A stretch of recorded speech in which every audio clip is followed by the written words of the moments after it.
Alright guys, we are back with part 4 and we are about to kick some more ass. We just responding to one of the comments of somebody that was watching the previous video asking about my credentials are for playing Yu-Gi-Oh! In real life. Oh, it's Bakura. Not Pegasus. Alright, my credentials for playing Yu-Gi-Oh! In real life, and I was just replying to the comment. So I might as well talk about a little bit about that now. I started playing Yu-Gi-Oh! Back in 2002, and I played when this game first came out. So pretty much I've been playing this game since the very first day that it came out. I actually owned it since the release date. So I owned that game since the release date, and hopefully you guys don't hear the people talking. You probably will, but it really shouldn't be that bad. But I've been playing this game since the release date, and I was playing the original actual Yu-Gi-Oh! On cards, you know. From the very beginning until when it actually got the rules set, you know, for the tree breeding and stuff. The Battle City started, and they started the rules for tree breeding monsters, and the rules for what do you call it? For actual, where you can actually go into like a Wikipedia, not like a Wikipedia, but the actual Yu-Gi-Oh! Page where you actually said the rulings on the cards and everything. And I was playing since then. I was playing way before the advanced tournament, like what do you call it? The banned list or the forbidden list ever got introduced. The limited list ever got introduced back when Blacklist and Sword of Chaos Emperor Dragon were playable, you know. So I was playing all that back then, and very regularly I would usually get at least third place in any local tournament I went to. I usually got first, second, and third, first, second, and third, first, second, and third. Very rarely in the local tournaments in this area, here in Kentucky. Very rarely would I get anything less than third. And very often I would get first and second, first and second, first and second. So that's up until maybe about 2 years ago when I pretty much stopped playing completely. So that's just to give you like a kind of like a show to where my understanding of my skill level is in the actual playing Yu-Gi-Oh! My favorite card to play Yu-Gi-Oh! In real life is, oh damn it, that's a Labyrinth Wall. I should have switched to the moon symbol because I'm talking. But my favorite card is Sabor, the Tallinn Monarch. For a long time, I played like Monarch cards because Monarchs are very flexible enough. With Stalos, Mobius, Zaborg. Now we got Caius, we got Ryza. So we got a bunch of like good, good Monarchs right now. So that's actually pretty cool. But yeah, I've been playing ever since then. I've gotten top 8 in regionals before. I went to a bunch of Shonen Jump tournaments or whatever. Yu-Gi-Oh! Championships, as they call them now, because they don't call them Shonen Jump Championships anymore. Let's see, I also have played against a couple national champions. I think there was a national champion for, what's his name? It's a national champion for, it was 2004, 2005, I think 2005 one. The 2005 the world national champion for the US. He's actually from here, from Louisville, Kentucky, and I actually know him, kind of. But the last time we actually played, I think I haven't seen him in years now since I've stopped playing. But the last time we played, it was actually the last time we played. Yeah, the last time we actually played was in the regional, so I got top 8 in. And it was back when they first made Exile Force. No, not Exile Force. Yeah, when they first made Exile Force available as 2 cards instead of only 1. I think now you can use 3 of them. But when they first made Exile Force available as 3 cards, you know, it's available to 2 cards, so you can use 2 Exile Forces. When they first did that, I actually went ahead and made a deck using Sandmoth. Sandmoth is the card that whenever it gets destroyed while face down, instead of being destroyed, it turns into a 2000 attack monster with like 1000 defense or something like that. So I was actually using that deck for that tournament because I figured everybody's going to be hyped about, you know, using Exile Forces and Dark Holes and Torrential Tributes. So I'm going to go ahead and make this deck. I made it like a cookie cutter deck, you know, like a full box with Gun Salutes, Exile Forces, some DD Assailants, DD Warrior Lady, and I also put in there the 2 Sandmoths, and I put a couple Monarchs and stuff, and about 7-8 traps or something. And for my side deck, I was putting like Mobiuses, Dust Tornadoes and stuff whenever I encountered like a burn deck that takes away your life points. So I did all that, and yeah, I might as well just sit there. So I did all that, and for that tournament I got top 8, and I think this guy, the one that was national champion, I think it was pretty sure it was from 2005. The one that was the national champion for 2005, we played in the tournament because it was like he was like, hey man, so you're doing pretty good. I want to see what your deck is, Like, play me. And I think first before we played, he took a look at my deck and was actually seeing what I was running. He was like, oh, I did it. Plus, first we played, and whenever he actually did exactly what everybody was doing the rest of the tournament. I won 7-1 in that tournament until I got to the top 8. I lost in the top 8, but I won 7-1 in that tournament. It was 8 rounds. I won 7 wins and 1 loss. And he was doing what everybody did. Everybody was just like South Forces. South Force killed the face down. Boom, just kill it. I'll turn into Samoth. And whenever that happened, usually people would go into defense, and that's when I would summon the Dawn Salutes and my own Exile Forces, and I would push into the Dawn Salutes. I also had a couple Spirit Reapers in my deck, and I think a Mystic Tomato and stuff like that. So that was actually pretty cool right there. That I could actually. Alright, let me first go ahead and do this. Thunder and this. Put on this one. But yeah, I went ahead and that our game never ended. Like the duel was going for like at least like 25 turns, and either of us had won. So it was right before the 8th round started, the last round of the tournament started. So I went ahead and we didn't even bother playing because we couldn't finish playing. So that was the last time we played, and yeah, neither of us won. I played Adam Korn. Was another national champion. I'm thinking the last Shonen Jump they did for Columbus, Ohio Columbus. No, it was not for Ohio Columbus. The last Shonen Jump they did for Indianapolis, in Gen Con Indy, or whatever it's called. And that last Shonen Jump that they did in Indianapolis, I also played there. I played against Adam Korn. I think he was a national champion for 2007. And I think he won first, I won second, and the third match. I lost it, and I really don't know how I lost it. I should have won the third match. It was in the 6th round of the Shonen Jump, and I swear to God, I should have won that match. Can you believe that a deck that has, usually you play with like about 13 spells or something. I was playing with like 13 spells in my deck, and I drew every single spell. Every single spell for I think for the first 4 turns, for the first 5 turns, I drew all spells. First turn, when I went first and I had all spells. Then second turn, I drew a spell again. The third turn, I remember this still because it was like I was annoyed about that. Third turn, I drew a Testalos, the Firestorm Monarch, but he had a Spirit Reaper on the field. And I had a Brain Control in my hand, and I couldn't take this Spirit Reaper, otherwise it would die automatically from being targeted by the Brain Control's effect.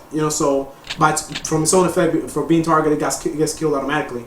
So I couldn't take it. So and the funny thing is, if you have like a 6-hand card, and the guy attacks me, and out of 6 cards, only one is a monster, and I was just waiting for him to play a second monster so I could take it with Brain Control, and sacrifice it for my Pistalos so I can get back into the game. What did you really? He attacks a Spirit Reaper. Dude, out of 6 cards in my hand, he takes the 1 monster I drew. And then I drew 1 more monster the turn before he won. But the game was already way too late. I had to put a card face down and he just killed it. Like I put the monster face down and he just killed it. Like I couldn't push forward because pretty much like the first 10 turns, I had 1 turn where I drew a monster and it got discarded automatically, and I couldn't take this monster because it was Spirit Reaper. And everything else was spells in my hand. Like what are the odds of that happening, right?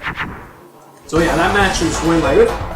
I lost that match pretty much right there, so that's all I broke for that. And that was the last big tournament I went to. I went to a regionals, actually like a year and a half ago, I think, here in Louisville. And I went to the regionals with a deck I had just created. I think it was a Rocky Mangus. And I made that deck for that and actually went like 4-4. And I went like even 4-4. And I was just playing for shits and giggles just to see how things were going, playing with my friends and stuff. And that was the last time I played Yugioh in a tournament. I haven't gone to another tournament. I play online every now and then. And that's about it. So yeah. That's a little bit of my Yugioh history in real life. And my credentials as a Yugioh player in real life.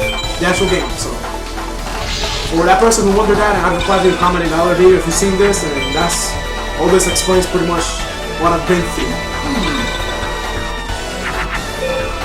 Alright, so Alright.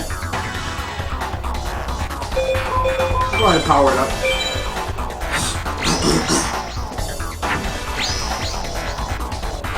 Alrighty. Let's go ahead and attack that face down. Yeah, so that's hot.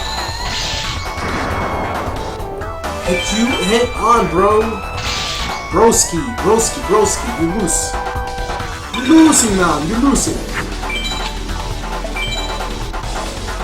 Alright, we shouldn't hear this. Alright. I'm about to blast you. Whatever card is face down. Use Pegasus. By the way, Pegasus has a Yugioh Black Dragon that he rarely brings out. And I think the next person that we're playing is Ishizu. And yeah, well, I guess whenever you play Ishizu, she has a Black Skull Dragon that she rarely ever brings out. So Pegasus and Ishizu both have one Meteor Black Dragon, and then Ishizu has one Black Skull Dragon. So if you're unlucky enough to actually play them and then bring out that card, then I feel sorry for you. I mean, I wouldn't have that problem because I have those twin headheads, and I can equip them with Bright Castle and just pwn them. But if you happen to go up against those Black Soul Dragon and the Meteor Black Dragons, then you're kind of screwed. Especially if you don't know how to get all these cards, like getting Thunders, like getting a bunch of Thunders and getting a bunch of like Dragons early on in the game is actually quite hard. You gotta grind a lot, so you just gotta grind a lot against everybody you've placed in the game, in free duels so far for a long time. The game is random after all. Okay, I'll go ahead and do this. Oh, that was my mistake right there. The Dragon, Thunder. Man, what am I doing? There we go. That's a right over. I was reading a comment on YouTube, so kind of got sidetracked right there what I was doing. Well, there we go. 3,300. Black Soul Dragon is only 3,200, so if she happens to even bring it out, that's some weird chance, and there's no way it can beat me now. Alright, so we'll get another 300 from the Dragon. I'm going to read this comment.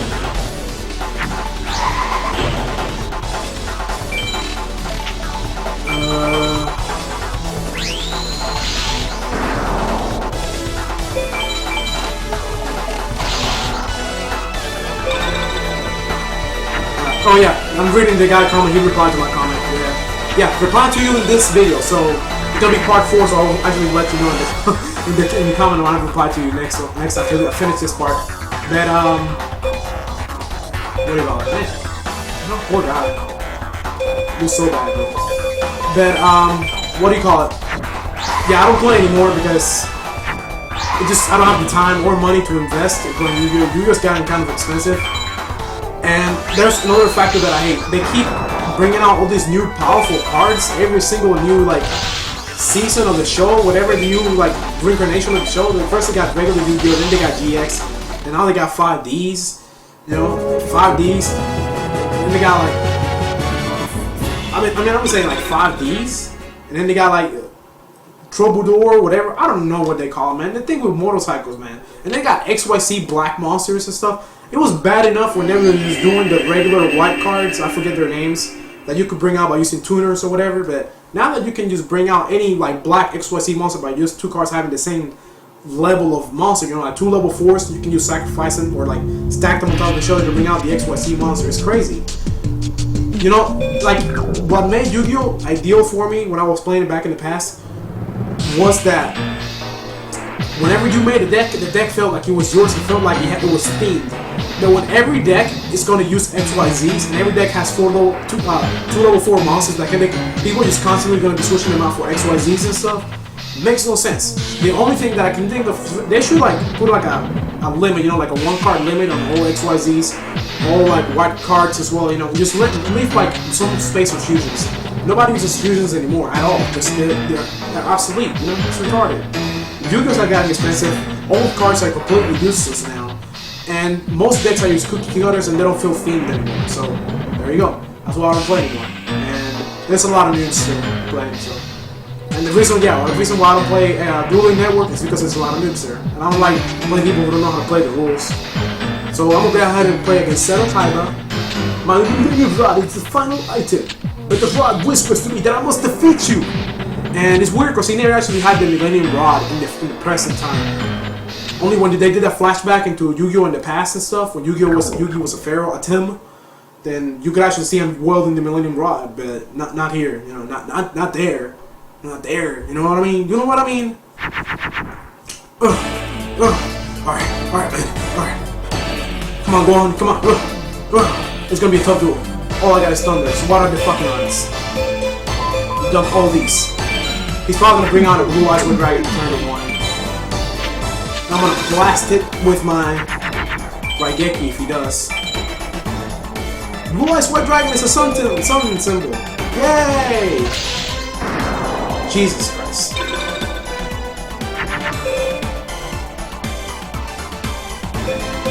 Alrighty, so I am hoping right now that he does not bring a second Blue Eyes Red Dragon out. Because if he does, I either need another Raigeki or I need another Blue Eyes Red Dragon. Either I need another Raigeki or I need a Bright Castle. So I'm gonna go ahead and let's see here. Yeah.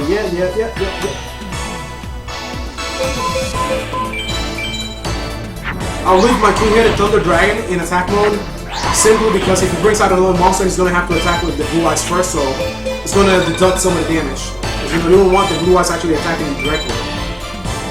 So he switches to monster defense and attacks with the Blue Eyes, so tricks of the trade, bitches, tricks of the trade. Sorry about cussing at you guys, I didn't mean that.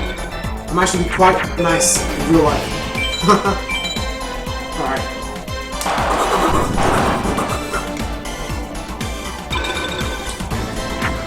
Alright. Oh, he thinks he got the power? Man, this guy's Jesus, man. Alright, if he brings out... Oh man, this is gonna suck. Oh, this is gonna be tough for him.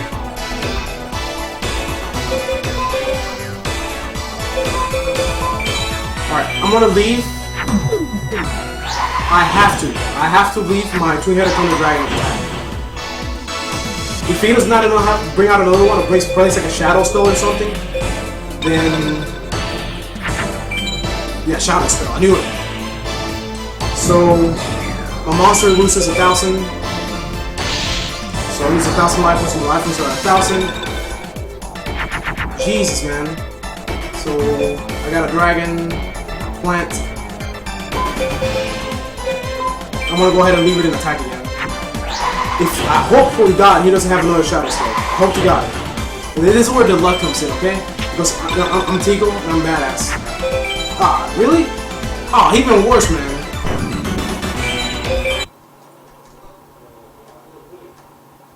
I don't know.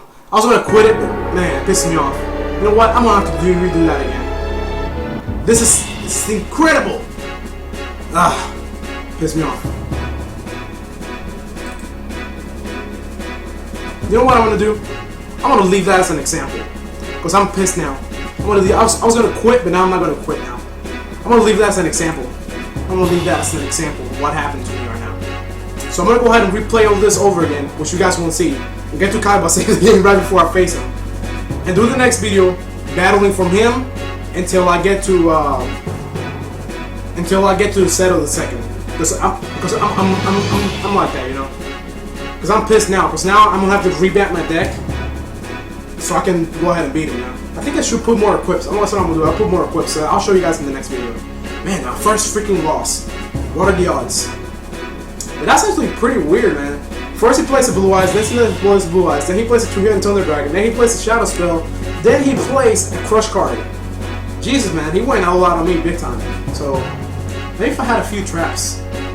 If I had a trap like Widespread Ruin in my deck, that would have helped. But I don't want to cheat, you know, because there's no way I would have had a Widespread Ruin by this time of the game.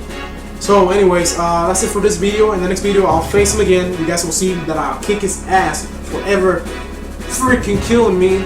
And, then from there, I'll go ahead and go all the way up until the settle the second, and then we're gonna do the high mages, and then we're gonna do the end of the game. So 1, 2, 3, 3 more parts after this one. So part 7 is gonna be the last one, and I'll catch you guys later.